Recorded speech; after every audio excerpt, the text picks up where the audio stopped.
MrsSperry.com presents Romeo and Juliet, Summary of Act 1, Scene 2. Lord Capulet is talking to County Paris.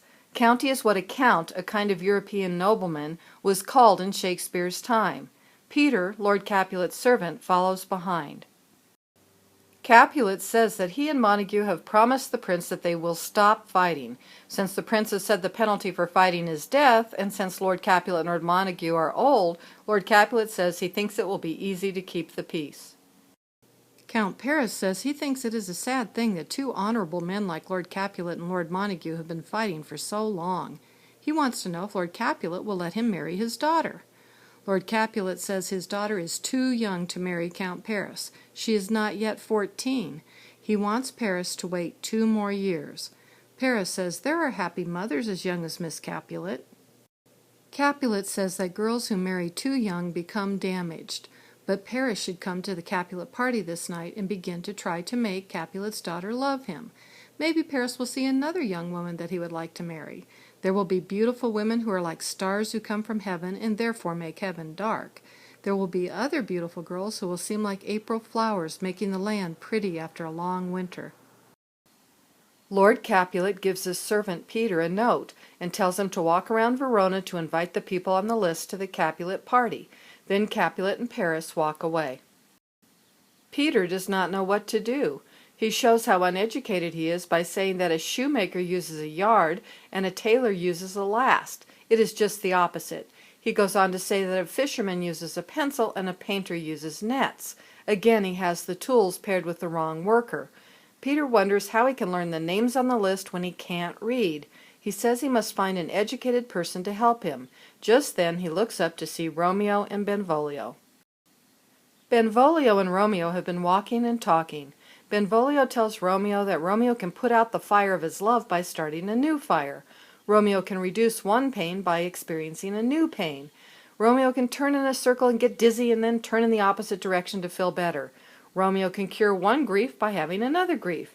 Romeo can infect his eye with the beauty of a new love and destroy the poisoning caused by the old love. Clearly Benvolio is joking. He does not take Romeo's love sickness seriously. Romeo jokes too and says that the plantain leaf is a great cure. Benvolio is confused and asks what the plantain herb cures. Romeo says it cures broken, bruised and cut shins, the front part of the leg below the knee. Romeo is giving silly advice right back to Benvolio. Benvolio is tired of Romeo's love sickness and foolishness. He asks if Romeo is crazy. Romeo says he is not crazy, but he feels as bad as a crazy person who is tied up in prison, given little or no food, and tortured. Romeo sees Peter and says good evening. Peter says good evening to Romeo. He asks if Romeo can read. Romeo says that he can read his own fortune and that it looks sad. Peter says that maybe Romeo learned to be sad from life, not from a book. Peter asks Romeo if he can read, and Romeo jokes around, saying he can read if he knows the language and the letters. Peter is sad because Romeo seems to be just like Peter, unable to read because he doesn't know the letters. Romeo says he can read, and he reads the list of names of the people whom Capulet wants Peter to invite to the party. He sees that the name of the girl he loves, Rosaline, is on the list. She is Lord Capulet's niece. Romeo asks Peter where the party is. Peter says that he is a servant for the Capulets and the party will be at the house. Peter says that if Romeo is not a Montague, he can come to the party. Then Peter leaves. Benvolio, having been told off stage between scenes 1 and 2 that Rosaline is the name of the girl Romeo loves, says that they should go to the party. There will be girls there who will probably make Rosaline look like a crow instead of a swan.